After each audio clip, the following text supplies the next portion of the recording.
Radha Madhava Kunja Bihari Gopinana Vallabha Girivaradhari Gopinana Vallabha Girivaradhari Yashodanandana Pradana Ranjana Yashodanandana Pradana Ranjana Yamunatira Banachari Yamunatira Banachari Jayara Damadava Kunja Bihari Gopirana Vallabha Girivaradhari Gopirana Vallabha Girivaradhari Sodanandana Pradana Ranjana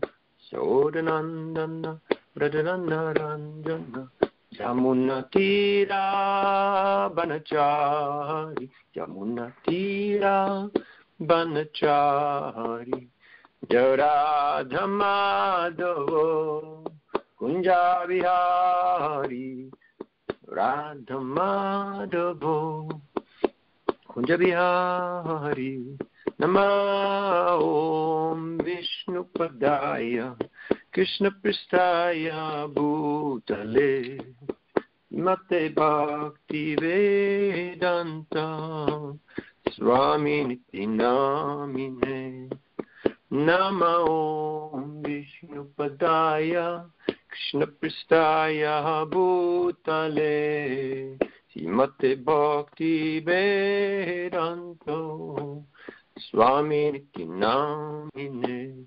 Namaste Saraswati Devi Gauravani Pracharine Nirvishesha Shunyabhari Paschatyarishatarine Namaste Saraswati Devi Gauravani Pracharine Nirvishesha Shunyabhari Paschatyarishatarine Sri Krishna Chaitanya Prabhu Nityananda Sri Advaita Gadadhara Shivasadi Gaur Bhakta Vrinda Sri Krishna Chaitanya Prabhu Nityananda Shri Advaita Gadadhara Shivasadi Gaur Bhakta Vrinda Hare Krishna Krishna Krishna Hare Hare Hare Rama Rama Rama Hare Hare Hare Krishna Krishna Krishna Hare Hare Hare Rama Rama Rama Hare Hare Hare Krishna Krishna Krishna Hare Hare Hare Rama Rama Rama Hare Hare Hare Krishna Krishna Krishna Hare Hare Hare Rama Rama Rama Hare Hare Hare Krishna Krishna Krishna Hare Hare Hare Rama Rama Rama Hare Hare Hare Krishna Krishna Krishna Hare Hare Hare Rama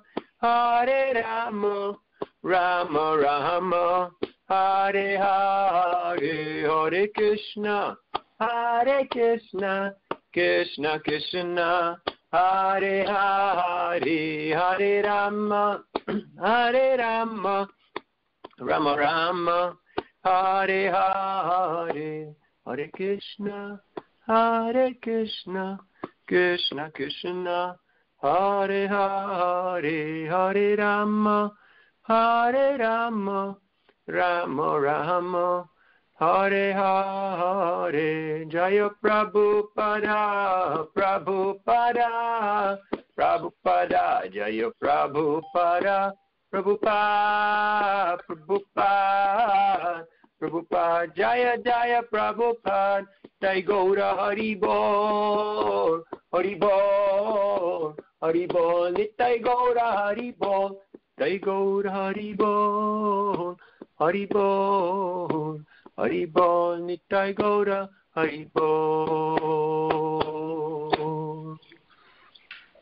Jai Om Vishnupad Brahmangsa Parivrajikacharya Asatara Sata Sri Srimad Sridhar Goswami's Divine Grace Srila A.C. Bhaktivedanta Swami Maharaj Srila Prabhupada Ki Jai. Jai Vishnupad Brahmangsa Parivrajikacharya Asatara Sata Sri Srimad Sridhar Goswami's Divine Grace Srila Bhakti Siddhanta Saraswati Goswami Thakur Prabhupada Ki Jai. Ananta Koti Vaishnava Vrinda Ki Jai.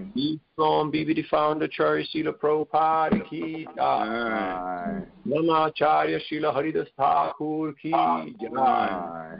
Prem Sikaho Sri Krishna Chaitanya Prabhu Nityananda Sri Advaita Gadadhar Shivasadi Gaur Bhakta Vrinda Ki Jai. Shri Shri Radha Krishna Gopa Gopinath Shyama Kunda Radha Kunda Giri Govardhana Ki Jai. Shri Vrindavan Dham Ki Jai. Shri Mathura Dham Ki Jai. Shri Jagannath Puri Dham Ki Jai. Shri Mayapur Navadip Dham Ki Jai. Gangamai Numai Ki Jai. Devi Bhakti Devi Ki Jai. Harinam Sankirtan Yagya Ki Jai. Srila Prabhupada Transcendental Book Distribution Ki Jai. Chansa Prasad Distribution Ki Jai. Nikai Gaur Premanandi Samaveda Bhakta Vrinda Ki Jai. All glories to some devotees. Hare Krishna. All glories to some devotees. Hare Krishna. All glories to some devotees. Hare Krishna. All glories to Sri Sri Guru and Gauranga. Srila Prabhupada Ki Jai. Namaste Brahma Krishna Vistaputale Srimate Bhaktivedanta Swami Tinamini.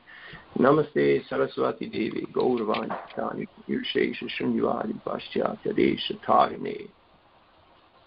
Hare Krishna. Hare Krishna. Hare Krishna. Very enthusiastic kirtan. Appreciate it. Thank you. So, Om Namo Bhagavate Vasudevaya. Om Namo Bhagavate Vasudevaya. Om Namo Bhagavate Vasudevaya. Om Namo Bhagavate Vasudevaya. Om Namo Bhagavate Vasudevaya. Om Namo Bhagavate Vasudevaya. Today we are reading from Srimad Bhagavatam, 4th Canto, 22nd chapter, text number 39. Yat pada pankaja palasa vilasa bhaktya.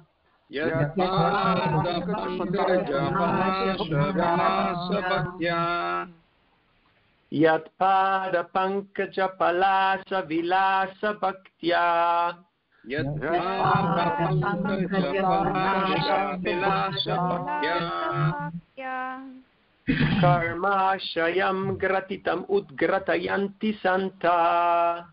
Karma shayam gratitam udgratayanti santa.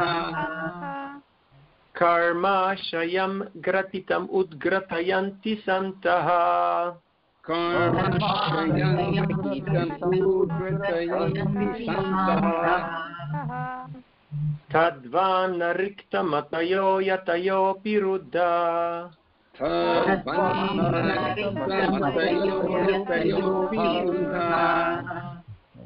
Tadvan riktamatayo yatayopi ruddha.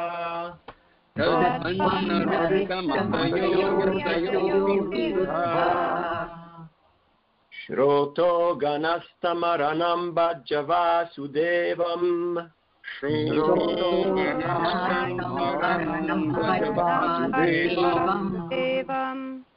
Shroto ganastamaranam bhajava sudevam.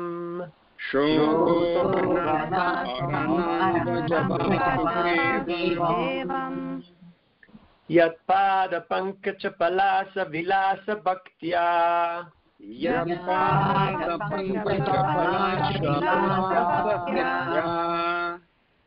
Karma shayam gratitamudgratayanti santaha.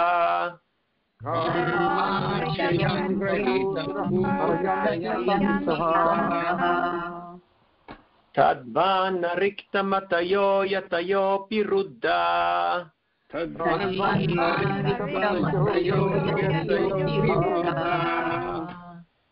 Shroto ganastamaranam bhajava sudevam.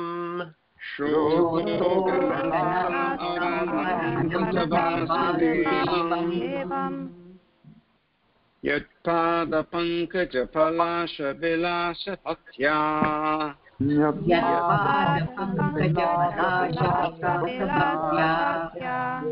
Karmashayam grahitam udratayanti santaha.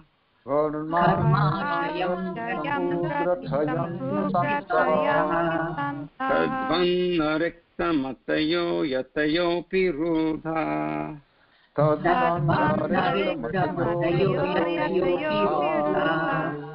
Shroto ganastam aranang bhajava sudevam.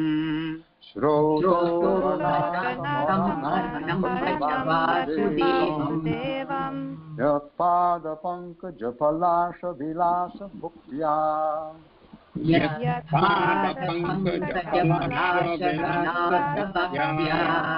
Kurma shayam gratitamudrathayanti santaha.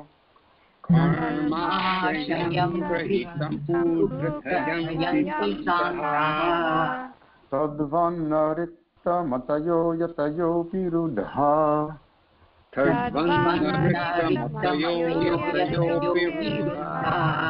Shroto ganastam aranam bhajava sudevam.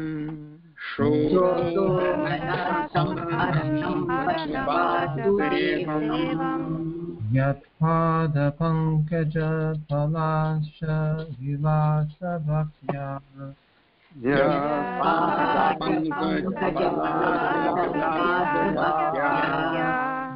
Karma shayam gratitam ugrata yanti shantaha.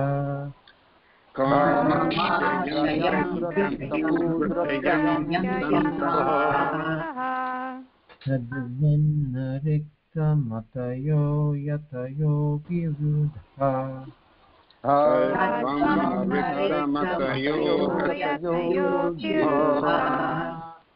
Roto gunastam aranam bhajava sudevem.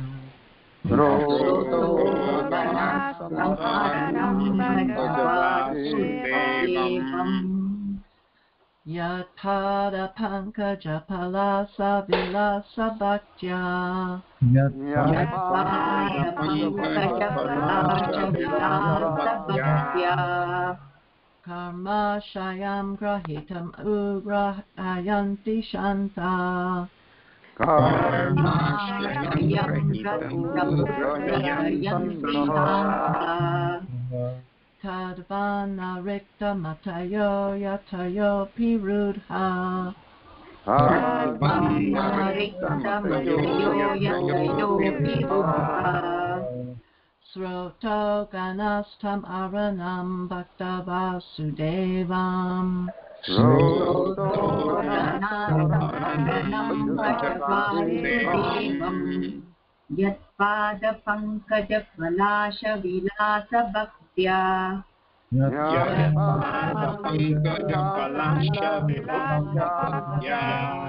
कर्माशयं गृहीतम् उत्क्रतयन्ति शान्तः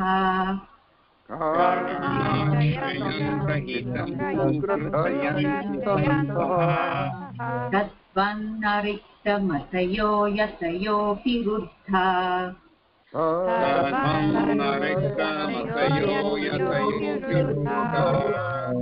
श्रोतो गणास्तम् अरणं भज वासुदेवम्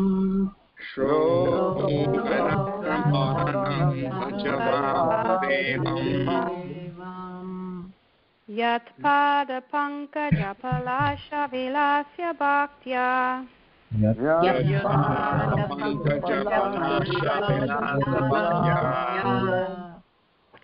कर्माशयं ग्रहीतम् उग्रतयन्ति सन्तः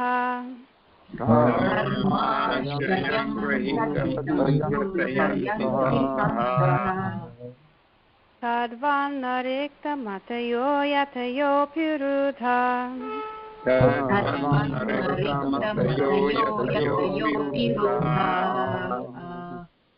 श्रोतो गणास्थम् अनरं भज वासुदेवम्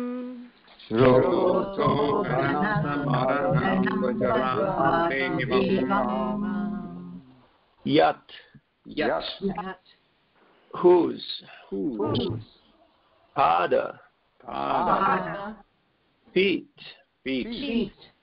Pankaja. Lotus. Palasha. Petals or toes. Vilasa. Enjoyment. Bhaktya. By devotional service. Karma. Fruit of activities. Ashayam. Desire. Gratitam. Hard knot. Utkratayanti. Root out.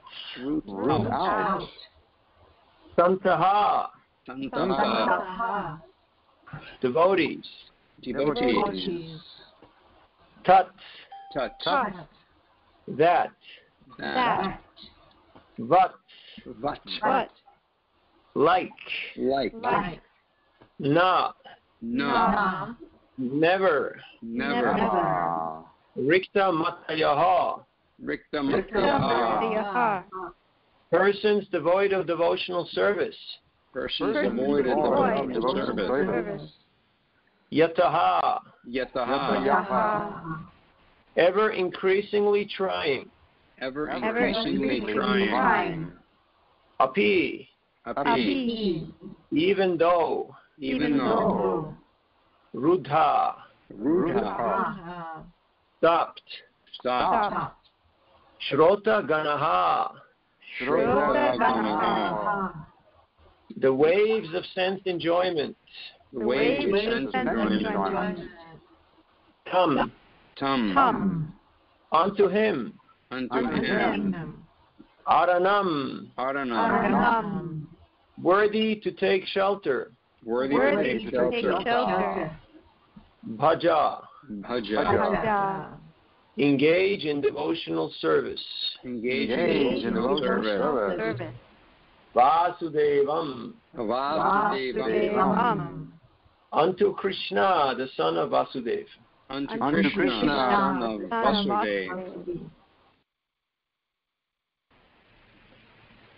Oh, okay, again, this is taking me a while.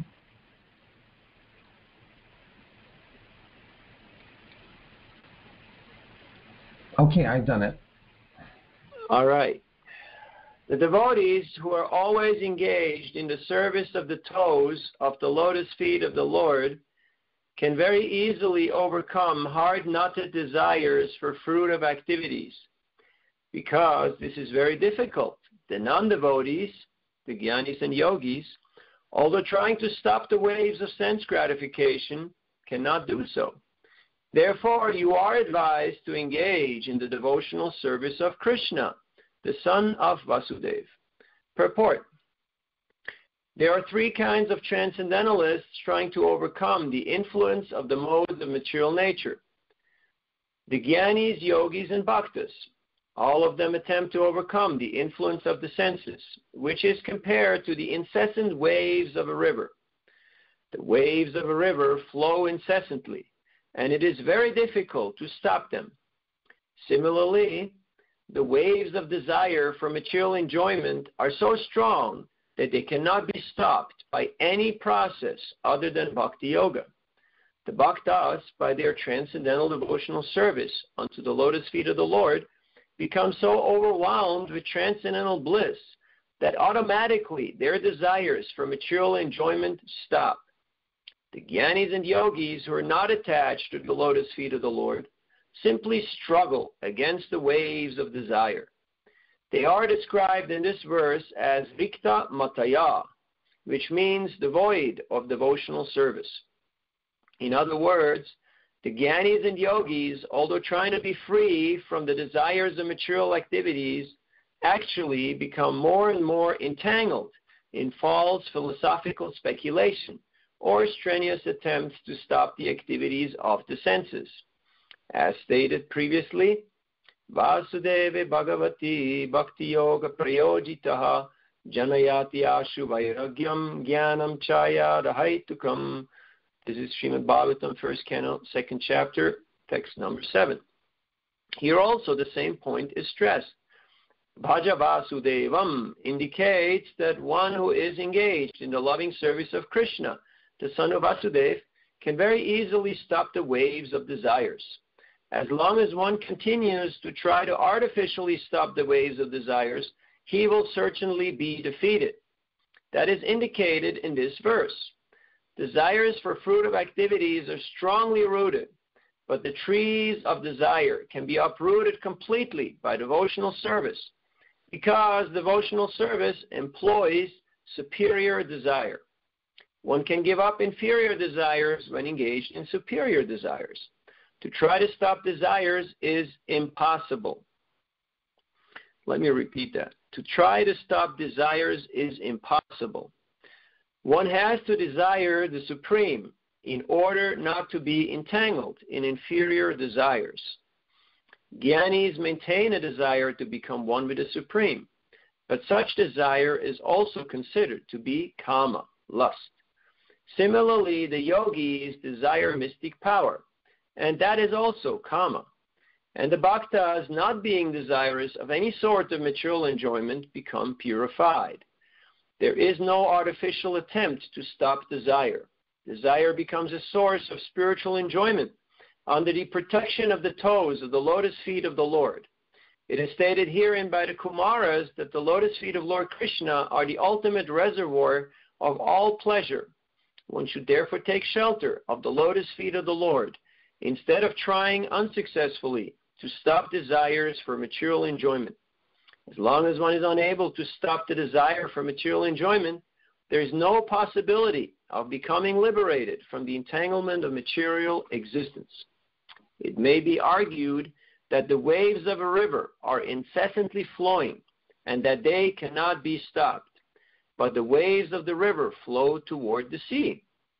When the tide comes over the river, it overwhelms the flowing of the river, and the river itself becomes overflooded, and the waves from the sea become more prominent than the waves from the river. Similarly, a devotee with intelligence plans so many things for the service of the Lord in Krishna consciousness that stagnant material desires become overflooded by the desire to serve the Lord. As confirmed by Yamunacharya, since he has been engaged in the service of the lotus feet of the Lord, there is always a current of newer and newer desires flowing to serve the Lord, so much so that the stagnant desire of sex life becomes very insignificant Yamunacharya even says that he spits on such desires. Bhagavad Gita, 2nd chapter, text 59, also confirms, Param drishtva nivartate. The conclusion is that by developing a loving desire for the service of the lotus feet of the Lord, we subdue all material desires for sense gratification. Again, the text, Yatpada pankacha palasa vilasa bhaktya karma shayam gratitamudgratayanti santa tadva narikta matayo yatayo pirudda shroto ganam stamaranam bhajava sudevam. The devotees who are always engaged in the service of the toes of the lotus feet of the Lord can very easily overcome hard-knotted desires for fruitive activities, because this is very difficult. The non-devotees, the jnanis and yogis, although trying to stop the waves of sense gratification, cannot do so. Therefore, you are advised to engage in the devotional service of Krishna, the son of Vasudeva. Om Jnanatimirandasya Gyananjana Shalakaya Chakshurunmilitam Jena Tasmai Sri Gurave Namaha Sri Chaitanya Manobhishtam Stapitam Yena Bhutale Swayam Rupa Gadhamayam Dadati Svapadantikam Jai Sri Krishna Chaitanya Prabhu Nityananda Sri Advaita Gadadhar Shivasari Gaura Bhakta Vrinda Hare Krishna Krishna Krishna Hare Hare Hare Rama, Rama Rama, Hare Hare. Mukam karoti vachalam pangulum langayate girim yat kripadamaham vande Sri Guru Dinotaranam Paramananda Madhavam Sri Chaitanya Ishwaram Vanchakalpatarubhyascha Kripasindubhya evacha Patitanam Pavanebhyo Vaishnavebhyo Namo Namaha. Hare Krishna. So the blessings of all the Vaishnavas. Here, Sanat Kumar is speaking to Prithu Maharaj, and he is glorifying the process of devotional service. And he is speaking about the hard-knotted desires which are present in the hearts of the conditioned living entities. Vidyante hridaya grantis, chidyante sarvasangshaya, kshiyante chasya karmani, drishta etvan manish. What's the last line? Drishta.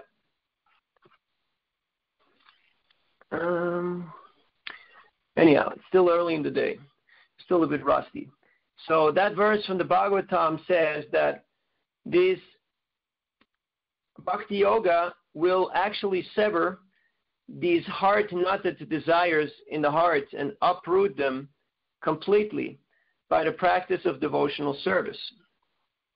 Just like sometimes your shoelaces may get all tangled up and you start pulling and sometimes they're wet and you just can't untangle them till finally you just take out the scissors or the knife and you just cut them loose. You just say, okay, can't untangle this. So in a similar way, if we're trying to untangle the hard-knotted desires in the heart, it may be exceedingly difficult. Where to start? Where is the beginning and where is the end? That is very difficult to trace out. Because we have been in the material world since a very long time. In fact, it is said, since time immemorial, that is not something you can actually trace out. So, to disentangle ourselves, we have to avail ourselves of this powerful process of Bhakti Yoga. This verse is illustrating that the processes of karma and jnana and yoga, they are not actually useful because they are, first of all, a lot of hard work. Aruya krit shrena. It is very troublesome to engage in jnana. People are studying for years and years on end. We know it takes 12 years to master Sanskrit. It takes long years to fully dedicate oneself to the study of the Vedic texts. And then, ultimately, oftentimes people get caught in some scenic route, which means they become enamored by impersonalism and monism, and they do not attain the highest goal. I was once in Rishikesh with a group of about 12 or 15 devotees doing Harinam Sankirtan, and I met one person who's from Germany, and he said he's been studying and being a sannyasi with the Shivananda ashram for 20 years. And he said it took him 20 years to give up sex desire. And as he proudly made that statement, he excused himself and went into a restaurant to have his meal. And I was thinking, what's the point? You work so hard in order to get rid of one type of desire, but pride and distinction and sense gratification is still present in a different form. So it is not advised to take to the process of jnana. And yogis also are investing themselves in order to try to master their physical and mental faculties by drilling their respiratory process and by engaging in severe austerities in order to attain control over the senses and the mind. But then again, as we know from Srimad Bhagavatam, it is very easy for them to slip and fall. We have so many stories of yogis like Saubhari Muni, who just by seeing fish engaged in sexual affairs, he became again enamored, and he went off and he married 100 girls. So many other yogis and munis fell down from their great practice and from their great level of austerity. And it is also stated that oftentimes people may engage in all these austerities, but then they again drown in small puddles of anger. And we may have had experience of this in our own lives, that we're trying to practice a spiritual path, but at some point the waves of desire, especially the waves of lust, and then unfulfilled lust creates anger. Dhyayato visaya pumsang sangasteshu bhajayate sangat sanjayate kama kama krodho bijayate. So by contemplating the object of the senses, we develop desire and attachment, and if this desire is unfulfilled, we become frustrated. From frustration comes anger, and then comes wrath, which is the all-devouring sinful enemy of the world, which causes destruction. So it is very easy to again fall into these small puddles of anger. Now here in this verse, it is spoken about the waves, the incessant waves of desires. That they're like the waves in a river. And they're not stoppable, because no one can stop no man can stop the tide. It is not possible. Time and tide, they wait for no man. They're just unstoppable. They're forces of nature. In a similar way, these waves are continuously reverberating, and they're continuously affecting our existence.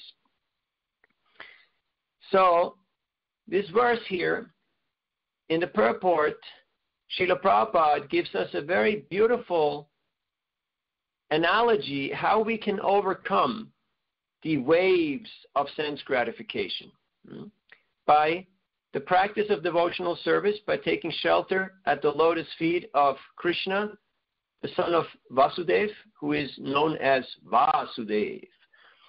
So, and that example is by the tide. When the sea, the ocean, is in high tide, then it floods the river. And even though the river is supposedly flowing into the ocean, all of a sudden, it's going in the opposite direction. Have you ever witnessed that? It's quite amazing how the river is completely overpowered by the tide of the ocean. And its waves are rendered useless, and its current is rendered useless because of the superior force and potency of the tide of the ocean.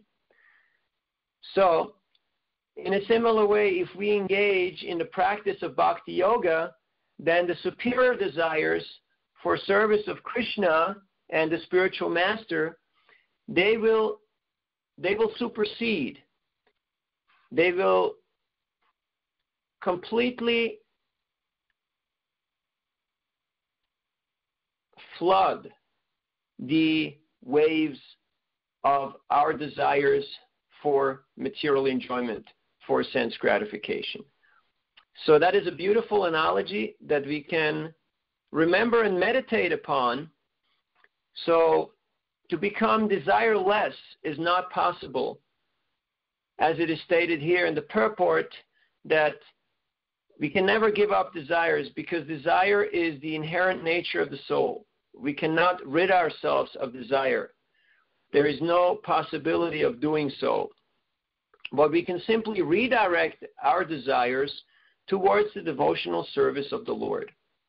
So Yamunacharya is stating in his beautiful verse, Yadavadi mamacheta Krishna padaravinde navanavarasa damanudhyaktarantumasit tadavadi patanari sangamane smaryamane bhavati mukhavikara sushtu nishtivinam cha.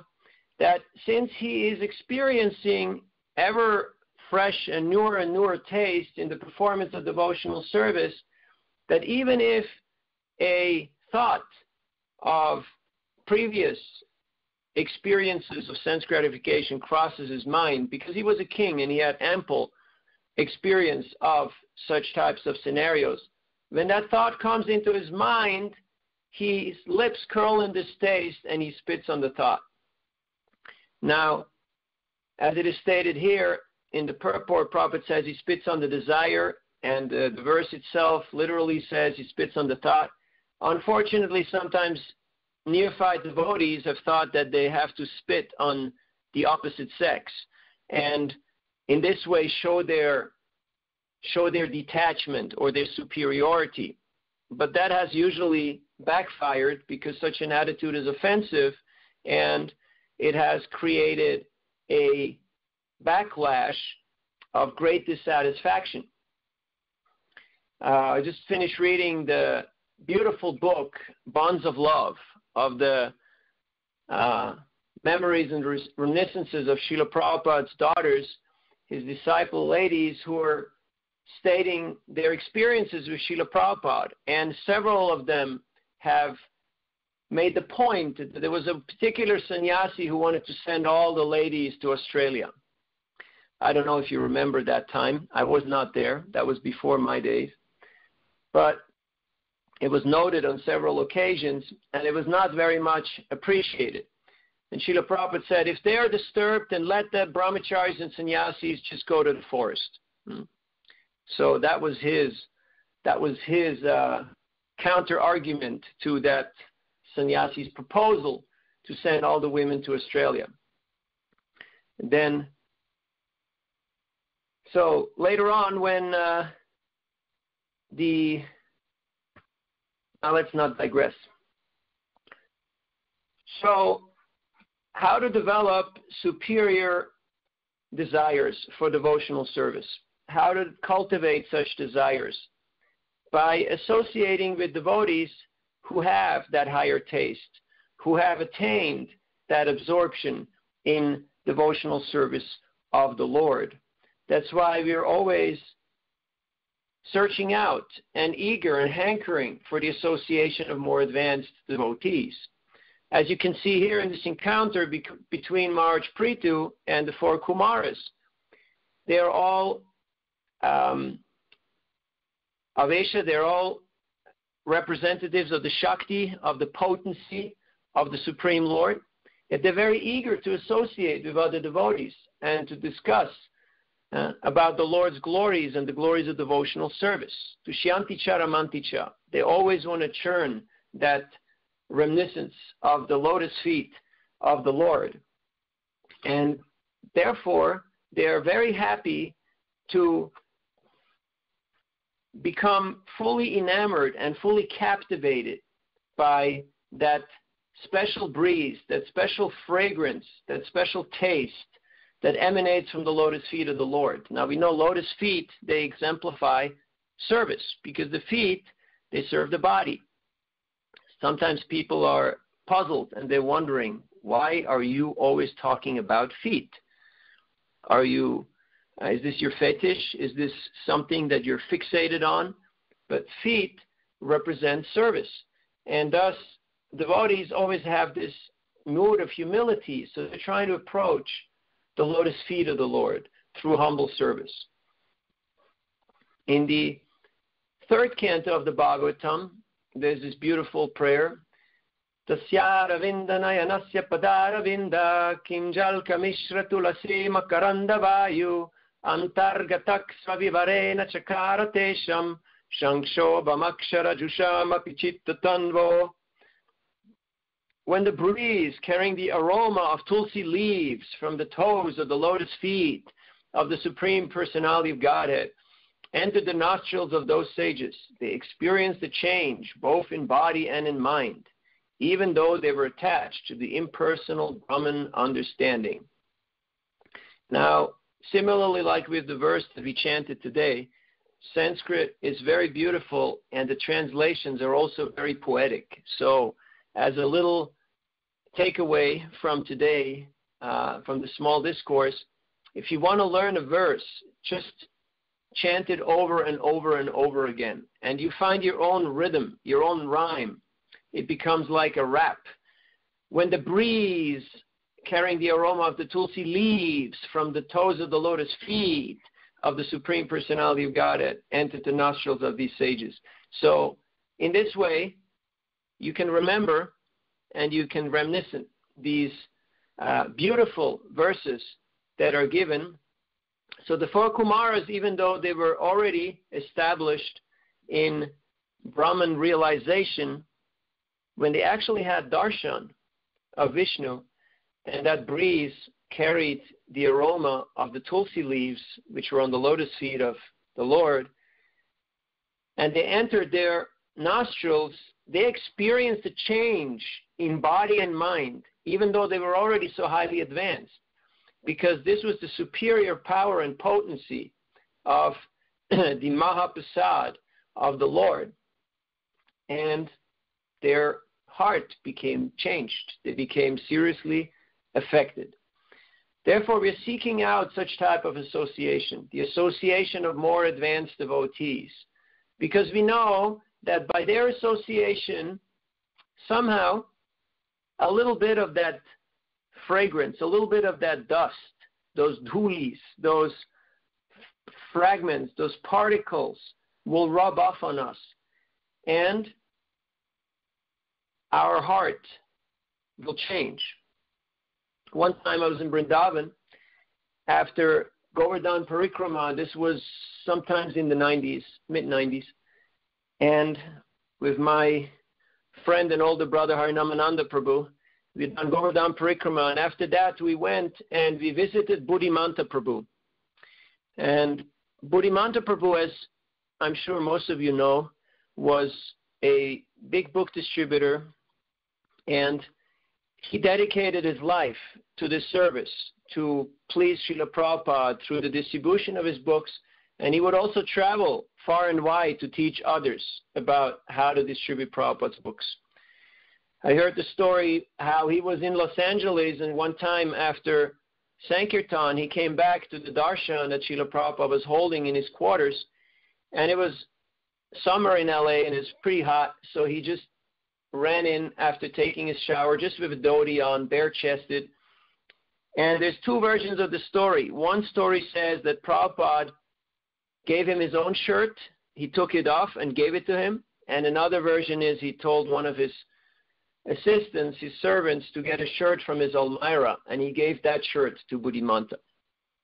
So later on, Buddhimanta had leukemia, and he was in Vrindavan about to leave this world.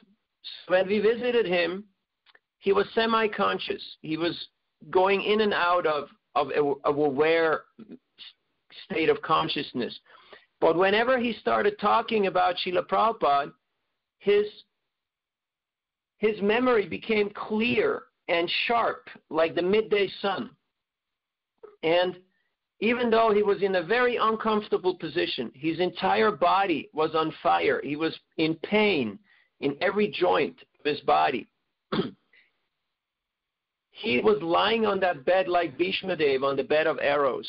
And he was seeing the two of us like the example is given, like when Bhishma saw Yudhishthira and Arjuna, and he was so happy, and he was crying tears, and he was just glorifying them.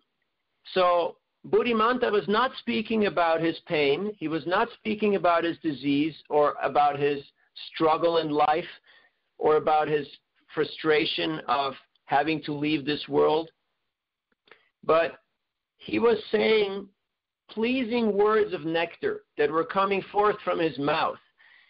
And he was just glorifying Prabhupada in the process of Harinam Sankirtan, and he wanted us to feel inspired.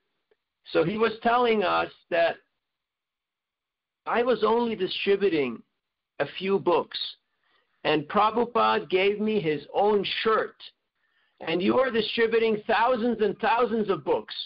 What would Prabhupada give you? And then he started laughing and laughing and laughing wildly. And I was so touched because he was in a very uncomfortable situation. But he made us feel not just welcome, not just appreciated, but he made us feel that he was simply wanting to empower us with this memory and this realization that he had. So he was completely taking himself back and just glorifying Prabhupada and the process of Harinam Sankirtan. So that is why we're seeking out the association of devotees. Now, sometimes it may be more difficult because we still have attachments, we still have contamination, and sometimes it is a little painful when somebody points out our deficiency, our shortcoming, and we feel like this is a struggle, this is intense. So at the same time, we're encouraged to seek out this association so that we can overcome our own shortcomings. Prithu Prabhu was telling how when he was the president in Schloss Rettershof in Germany near Frankfurt, one time he was standing on his whiteboard where he had all these magnets with the names of the different devotees, and he was organizing the whole temple, and he had different categories for Sankirtan devotees, temple devotees, cooks, pujaris, maintenance, and he was moving these magnets around. And all of a sudden he heard, "Yes, what is this?" Srila Prabhupada was standing right behind him, and he asked him what he's doing. So Prithu explained to him how this magnet board works, and he was very proud about this great German engineering, this great organization. And Srila Prabhupada said, German engineering, very nice. But if you don't have love and trust, it is all useless. So, and Prithu says that this struck him, and it really sunk in, that you can have great organization, you can have great structure, but if people don't feel the love and there is no trust amongst the devotees, then it will simply not work. So sometimes, in the name of service, we can do disservice because we're still conditioned and we want to achieve fame or glory or distinction or profit or sense gratification. and we try to screw out some ulterior benefit through the practice of our devotional service. And then we can immediately notice how there is a pushback. The first thing that happens is that we're losing taste. We're losing taste in the performance of our devotional service. It becomes diminished. Then the more we start to speak about it, about our deeds and our activities and our glories, the more we start losing taste, and we will also see how others will start to object and start to find fault with us. So it is highly recommended to always have the association of devotees. And we might say, okay, there is not so many devotees where I live, but we can always search out that association. And if there is no association, then you create that association. Just like Srila Prabhupada, for the most part, he did not have the association of his god brothers.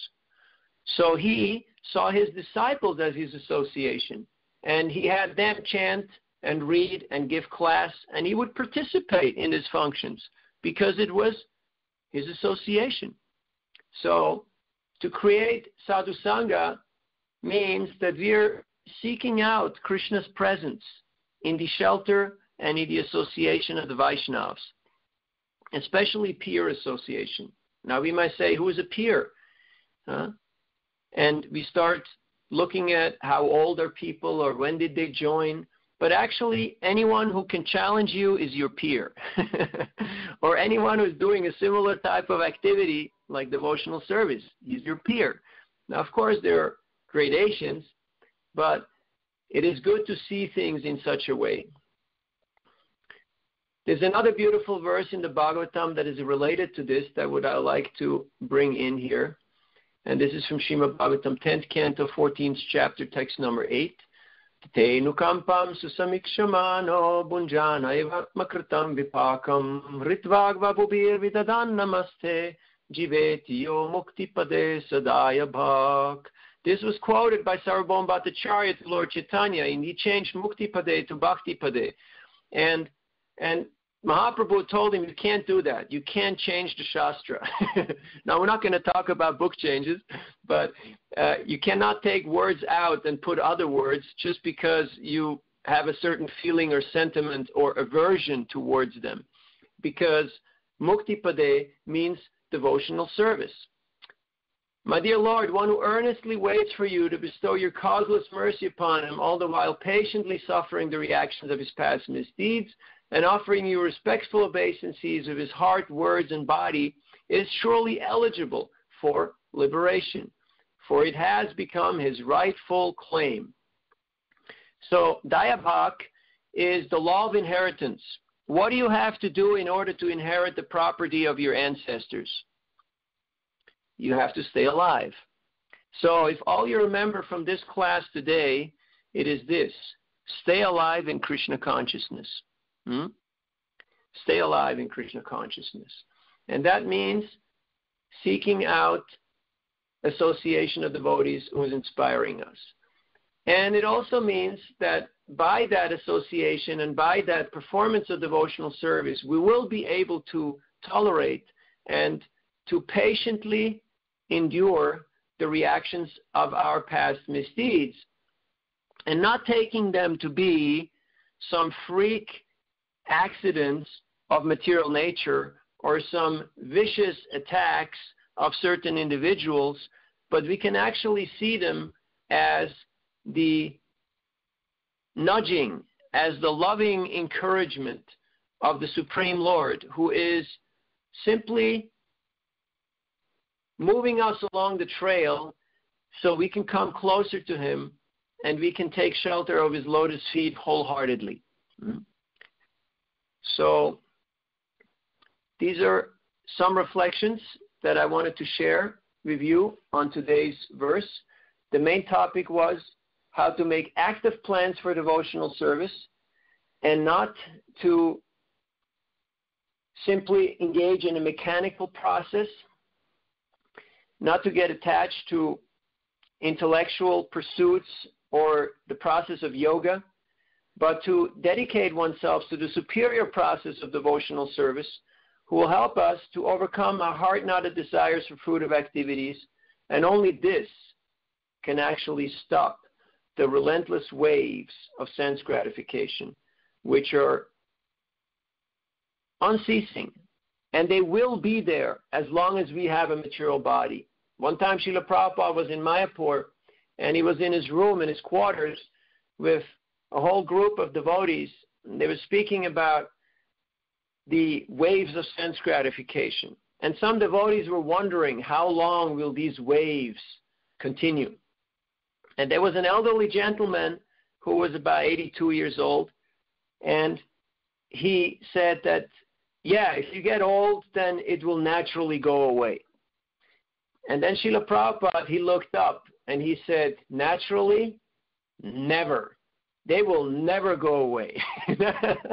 Now, I don't want to sound pessimistic, but this should be an encouragement for us to wholeheartedly take shelter in the process of devotional service. And as many of you who are getting up there in years can notice, that as long as you have material body and a material mind, the waves and the desires for sense gratification will be there. They may take a different form, a different shape. They will go from more gross to more subtle. All of a sudden, it may not be about sex life. It may be about name, profit, and distinction. It may be about being right. It may be about being somebody or being honored and recognized. But nonetheless, they are waves. They are desires which are not conducive for devotional service. So we ought to recognize this and safeguard against it through this superior process of devotional service, which will help us overcome these lower tendencies. So, if we take shelter, Krishna has got us covered. As it is stated in this beautiful verse in the Gita, Vishaya vinivartante niraharasya dehina raso varjam rasopyasya param drishtva nivartate. If you have the higher taste, it is very easy to give up the lower proclivities. Just like if you have Mahaprasad and somebody comes and offers you something unmentionable, then you do not even want to see it. If you're on the airplane, you don't ask the stewardess, oh, what's there for lunch or for dinner? Let me see. No. Why not? Because you brought your own prasad. And that will suffice. So we should make arrangements that we have good association and we are fortified through this process of devotional service, so we can safeguard against these relentless waves of the material energy who is continuously trying to push us in different directions. But if we are flooded by the ocean of devotional service, then it is quite possible to overcome our attachments to this material world by becoming increasingly attached to the devotional service of the Lord. And it is also stated in this beautiful verse of the Upanishad, Yasya deve para bhakti rita deve tata gurau tasyaite katita hyarta prakashante mahatmana, that if we take shelter and we please the pure devotee, the spiritual master, Srila Prabhupada, then by his blessing, by his mercy, all the imports, all the wisdom of the Vedic literatures, they will become revealed in our heart. So that is a beautiful meditation. It is also stated, Shruti Smriti Puranadi Pancharatri Kavidim Vina Aikanteka Harer Bhakti Rupataya Iva Kalpate, that if we're not performing devotional service according to the injunctions of the Shrutis and Smritis, then what will happen is we will simply create disturbance in society. And we have seen this. We have seen this time and time again. So we're very fortunate that Srila Prabhupada has created this ISKCON society, and he has created this Sangha of association of devotees. And the comparison is given from Aesop's fables that you can break one stick very easily, but if you tie a bunch together, you cannot.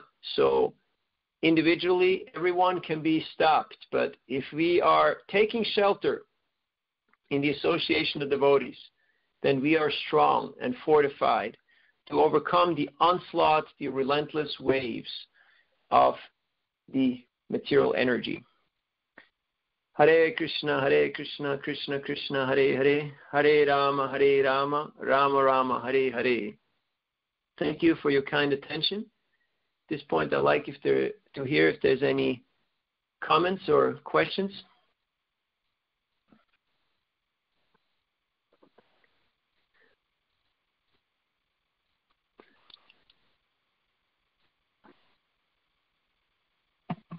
Maybe you have to unmute so that people can ask.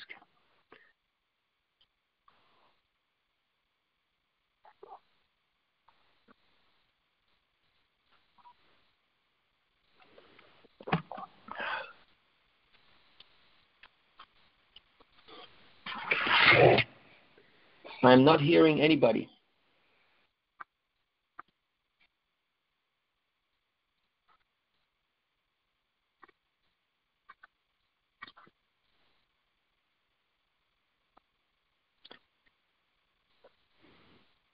And I don't know if you can hear me.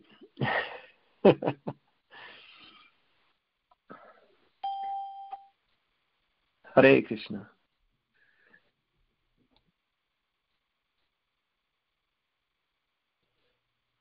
Hare Krishna Prabhu, I got knocked off the internet and I just came back. Can you tell me? Are you done? Sorry. I hope somebody, the others were there, right? Everybody was there. The only person that was not was me. All right. No worries. I'm sorry to hear. So I just opened up for comments and questions. Good. Okay. I got here just in time. Now I'm trying to figure out how to get back on. Because I think you have to unmute people or give them the opportunity to speak. Correct. That's right. I'm trying to get back. Oh, well, thank you, Prabhu, for a wonderful class. What a great subject, and what a great analogy of the river flowing and then the ocean coming and turning it back. And that's so true with our attachment to sense gratification. I liked where you touched upon how our attachment to sense gratification can go from gross to subtle. You gave a nice example of that person from another ashram that was saying that after 20 years he's no longer attached to sex, but yet he was off to the restaurant. I wanted to share a little delightful story about the importance of association and I guess being caught in my own desire for to be right, as you said, and seeking that higher, more subtle sense gratification. So when Radhanath Maharaj came to Hawaii the time before last, I think, I took him out sailing, and Vatsal Prabhu, my god brother, was on board. Who else was there? Raghava Prabhu may have been. And at any rate, Vatsal and I were having there was a philosophical conversation going on, and I found something was incorrect about what Vatsal Prabhu had said. So with Shastra, I sort of defeated him in a friendly way, but made my point. And he said, yeah, actually, Narahari Prabhu, I guess you are right. And then Radhanath Maharaj spoke. He said, Narahari, he said, I am really impressed with your use of Shastra and how you made your point and you corrected Vatsal.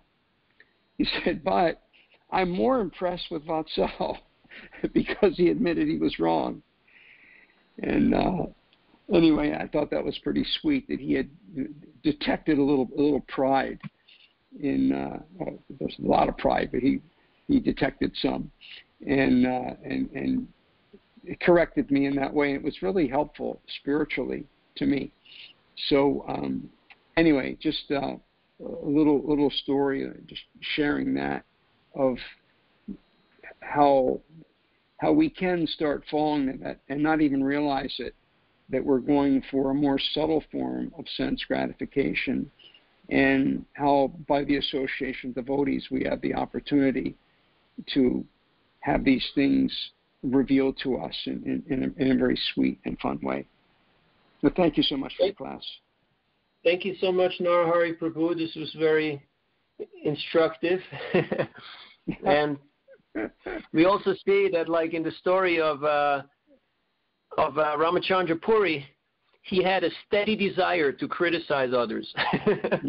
So sometimes we think, well, I'm in the position, I'm in the know, I know what's going on. It is my task to tell others, and that may or may not be true on a case-by-case basis, but if we can see that it develops into a steady desire to criticize others, then we should remember that we do not want to be in the Ramachandra Puri Sampradaya, because he kind of finished in a bad way. So to safeguard against that, and that's why we need peer associations, because it's only peers who will point that out to us. Oftentimes, seniors, they may let it slide because they see, hey, the kid is trying hard. Let's just encourage him, and let's just say, yeah, you're doing great, fantastic, way to go, just keep it up. And so it's really in peer association where we get that feedback, where people will actually tell us what we might not like, what we need to hear in order to grow in our devotional service. So thank you for sharing that with us. Other points? Hare Krishna Prabhu. Oh, excuse me. You go ahead. No, go ahead. Go ahead. Okay. I wrote down a couple of things that I really appreciated about the class. First, though, I would just like to say it was quite uplifting and inspiring. Maybe it's the way you paused and you just emphasized things, but it was just, I feel so much like more motivated after listening. And when you said stay alive in Krishna consciousness, particularly that, because somehow I read and I hear again and again about how we need to keep in association, and I know that, and I stay in association, and by associating with devotees, we're able to cut the knot, and we have to replace material desires with spiritual desires by enjoying Krishna consciousness. But somehow, when you said stay alive in Krishna consciousness, it really woke me up to just how much more taste there is that I can dig for with more enthusiasm. And then I was really inspired to learn verses. I used to do that, and I just completely forgot about it, how I would put verses to songs like so long ago, and I haven't. And one more thing, I'm a part of a ladies' sangha, and there are a lot of older and Prabhupada disciples, just once a week, and it got brought up somehow about spitting. That got brought up from one of the verses. They remembered that some woman had been spit on, and I didn't ask, but I wondered, like, why would anybody spit on a woman because she's a woman?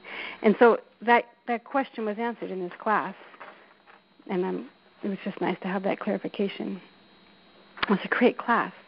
Thank you so much. I hope you give class again soon. Hare Krishna. Thank you for your comments and elucidations. Hare Krishna. What adds, your class is philosophically strong and also very practical. And what adds to it is your delivery. There's an intensity to your voice, which is very motivating. And so I appreciate that. I like the class very much.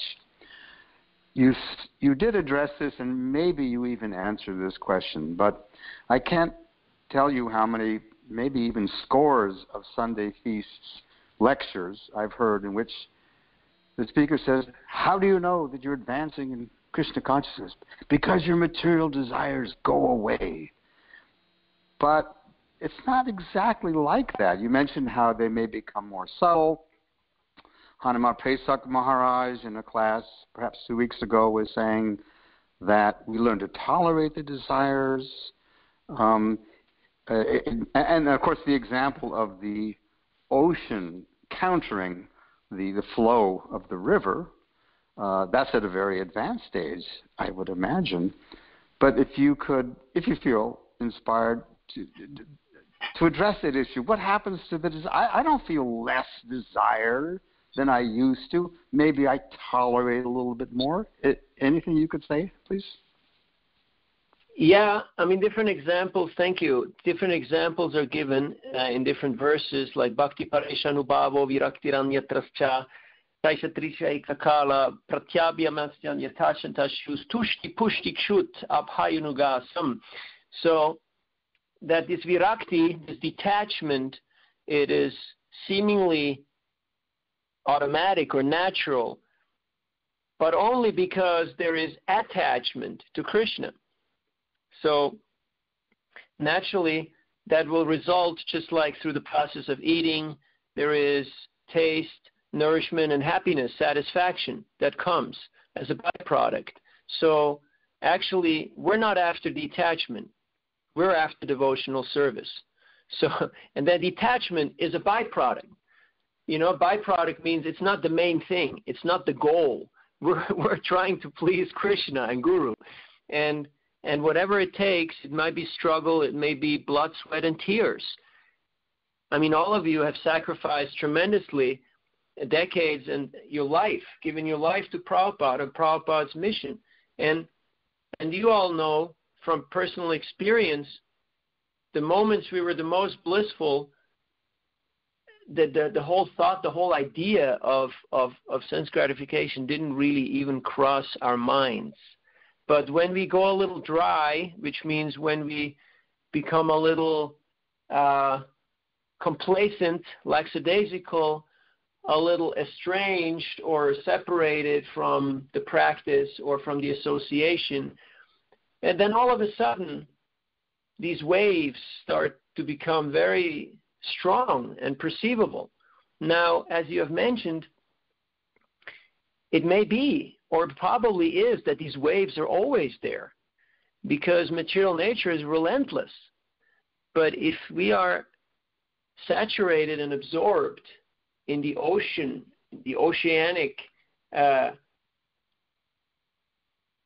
smile and blissfulness of Krishna consciousness that is coming from the spiritual master, then we will actually not even notice the waves of the material energy for the most part.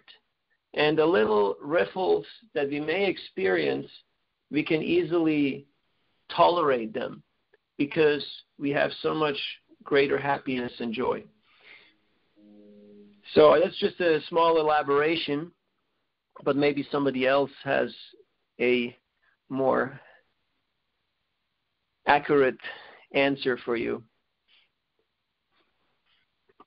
Thank you.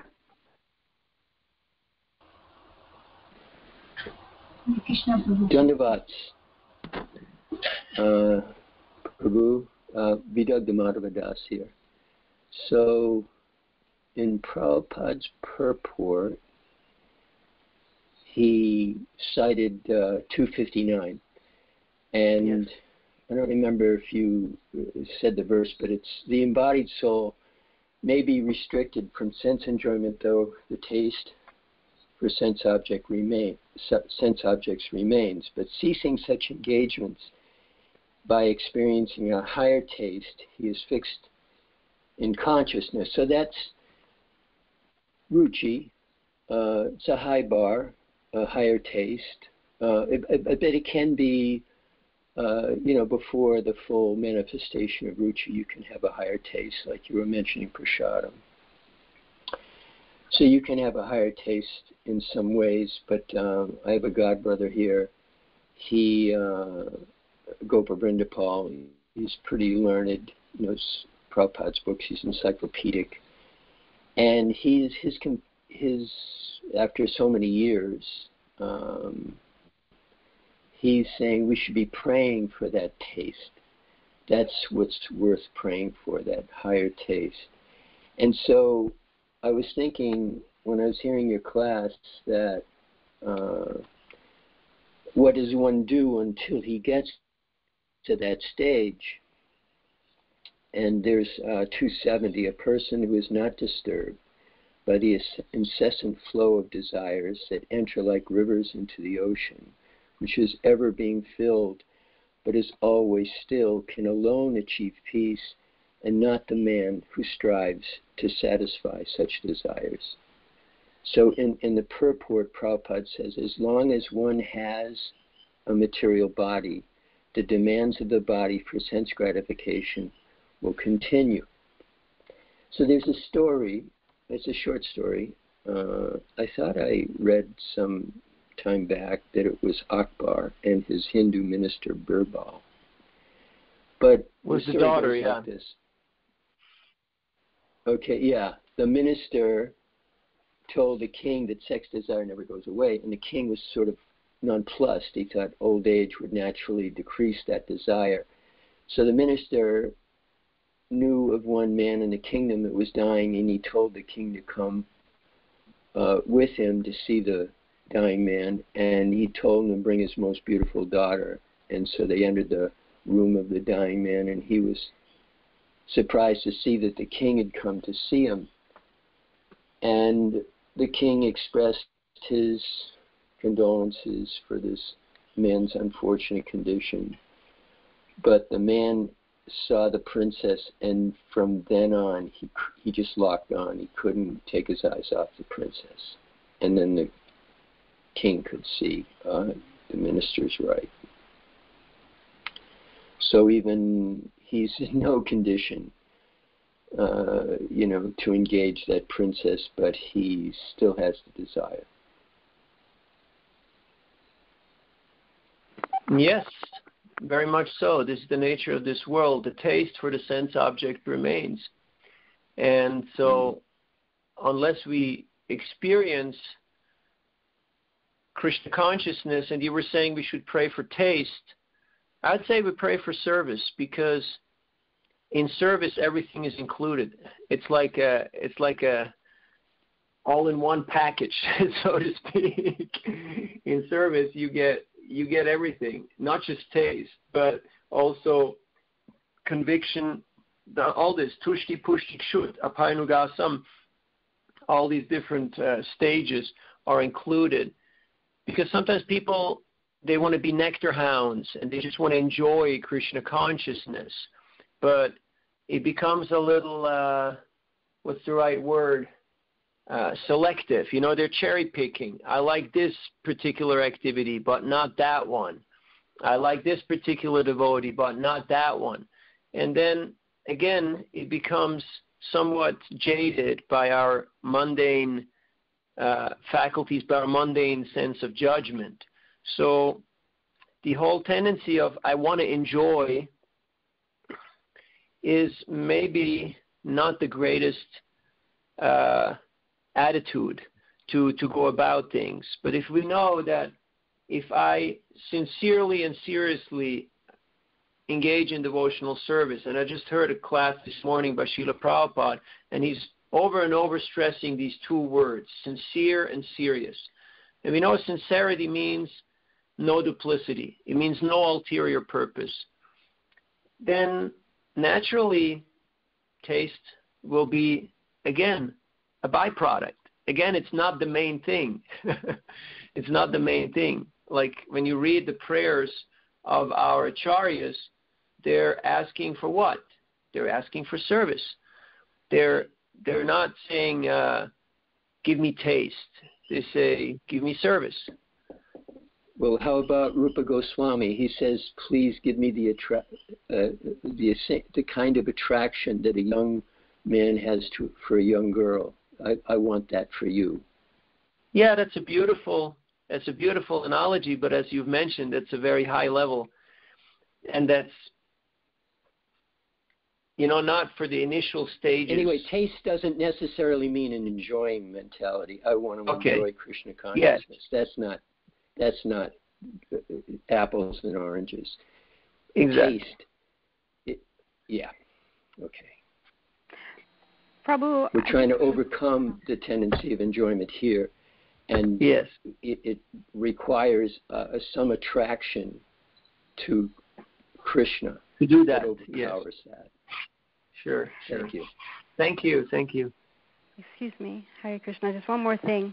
When you were just talking, I realized I think what it is that you sound a lot like my brother, and he would stress service so much.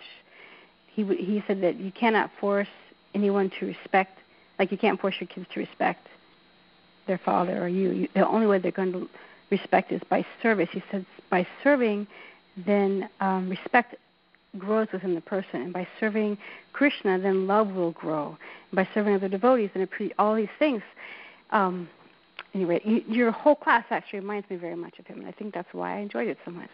So again, thank you. Hare Krishna. You're welcome. Hare Krishna. Actually, Malati Mataji wanted to say something. Hare Krishna, please accept my obeisances or prayers to share whole heart. Hare Krishna, my obeisances to you, Prabhu. I just want to ask if you could please elaborate more on the desires that we have as we get older, because sometimes I feel that I live with my family who are not in Krishna conscious because of circumstances, and I have to, like my husband does whatever he can with Krishna conscious, and he still works. I'm 63 now, and sometimes we do something, or I do something, I have to spend a little bit of time with him, but it is not in Krishna consciousness. And then I justify and say that, oh, Krishna, I have to do this. So how do I, sometimes I get confused. How do I know that these are the things that I should, the desires that I can control? How do I understand what are these desires that I should worry about? So can you please explain? I'm not sure if I'm making sense by what I'm asking. Hare Krishna. Unfortunately, the acoustics were very bad, and I could really not grasp the essence of your question. But we have an illustrious audience here, so any one of you feel inspired, please answer the question, because it was not very audible for me. I'm sorry. Maybe she could repeat the question? Okay, I'll try to repeat the question. There's quite a lot of echo, so it's kind of... Yeah, probably it's my microphone. I'm so sorry, Prabhu. Can you please elaborate more on the desires that we have, that you explained, that you said as we get, that when we get older, so that I can become aware of what is these desires, so that I can learn how to, control them or tolerate them, or that. Sure. Yeah. Thank you. Well, thank you for bringing this up. Well, I can only speak for myself. Just like you go into a room and you think like, okay, so is anyone recognizing me? Is anyone interacting with me? Is there a space for me? Are people welcoming me or appreciating me? So we're looking for validation. We're looking for recognition. And I'm talking now about beyond just the normal, human nature that we like to be, treated friendly. But sometimes it goes beyond that. So to safeguard against that, selfless service is really the antidote. And that means also, or especially, menial service, especially when we engage in preaching, because we will be ignored, rejected, and sometimes treated unkindly. So that will help us overcome our tendencies, and we can curb that desire for name, fame, glory, and distinction. Another way is when I want to make sure that my name is on it, that I'm noticed and I'm recognized for what I do, instead of just being happy that the service is being performed and it's not really so important. Just like I know in some temples, they just give a group score for their book distribution, and it's not so much about the individual score. And they actually do much more by making it a team effort and making the team success and that the team wins is the number one objective. And it's not so much about the individual and their glorious achievements. So then whenever we say something or we do something or we write something, people want to see, okay, did it get acknowledged? Did people like it? Is there likes? How many views? Or what is the response? If we're actually doing service for service's sake, like Srila Prabhupada said, that you should not write or preach in order to please the masses, but you should really do it as a service, as a glorification of Krishna. And if we glorify Krishna, then naturally people will be attracted and they will be drawn to it.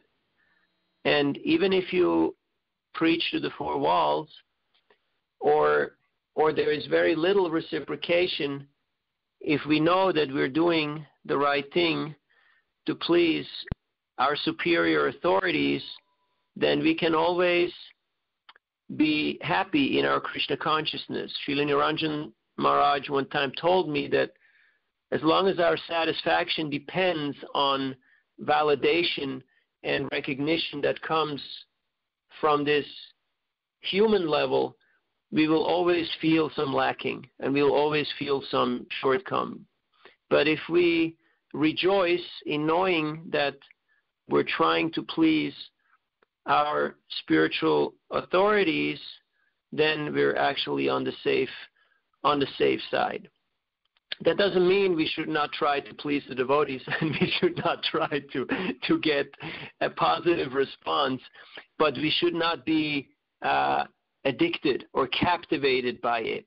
Otherwise, we're in for a rough ride because, as they say in German, Undank ist der Weltenlohn, which means that ungratefulness is the reward of the world. So to just have these points embedded in our minds so that whenever we fall into this trap or this predicament, that we can just introspect and reflect and kind of chuckle about ourselves and let it go, align ourselves with the proper way of action. So these were just some small examples. I mean, there are many, many others, but just speaking from my own limited realization and experience. I hope this helped. Thank you very much, Prabhuji. It was a wonderful Hare Krishna. Hare Krishna. Did I get that right? Was it ungratefulness is the... Say that again. The German saying? Ungratefulness is a reward of the material world or something? What did you say? Yeah. That's the reward you're getting from the world, you know? Like if you try to... In other words, don't expect people to be grateful or appreciate in this world. Exactly. Yeah.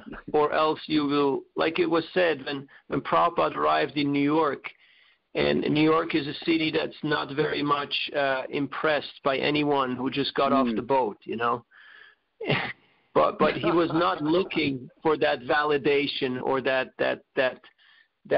you know, he was not expecting any raws.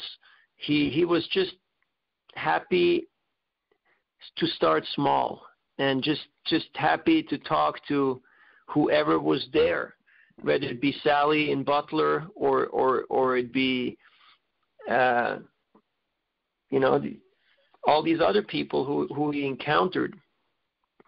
And that's really a powerful secret of not to become discouraged or become frustrated, because the fastest way to frustration is unrealistic expectations towards others and also towards ourselves, so to speak.